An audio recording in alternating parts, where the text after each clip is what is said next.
Asmara dan pendidikan terkadang sebagai satu kesatuan memberi kekuatan namun terkadang saling menghancurkan. Tentang ini marilah kita sisir jalan asmara dan pendidikan Jessica Mila. Usai menamatkan pendidikan strata 1, Jessica pun dikabarkan tengah didekati Mischa Chandrawinata.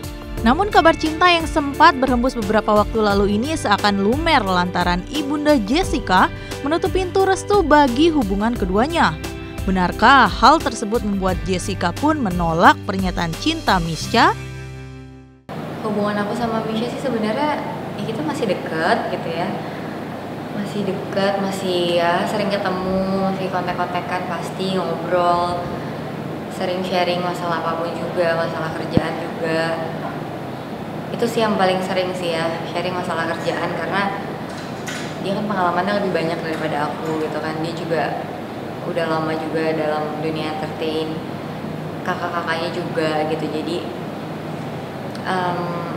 lebih enak sih kalau misalnya aku bisa sharing masalah kerjaan aku sama dia.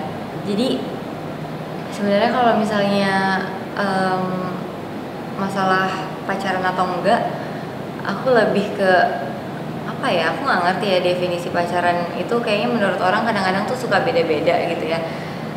Kayak misalnya sekarang aku bilang aku emang deket sama Mischa tapi aku nggak pacaran, tapi tiba-tiba orang bilang masa nggak pacaran tapi disamperin terus ke lokasi, maksudnya sering banget disamperin ke lokasi, masa nggak pacaran, masa sering banget pergi. Padahal menurut aku ya emang kenapa gitu, maksudnya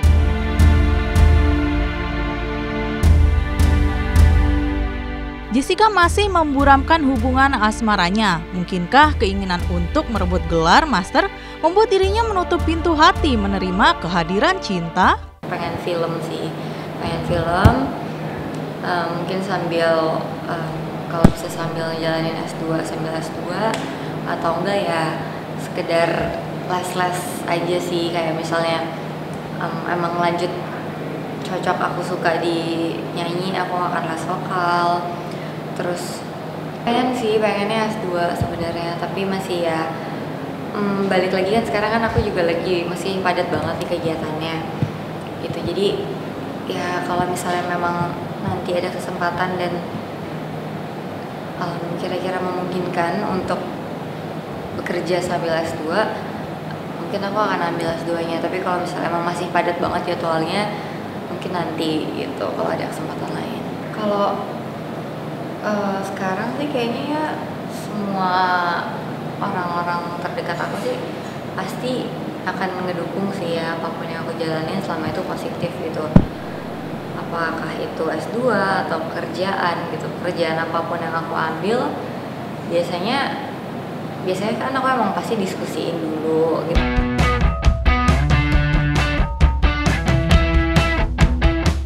Selanjutnya, Daniel Mananta memenuhi impian masa kecilnya. Seperti apa kisahnya? Selengkapnya hanya di Cumi Camp.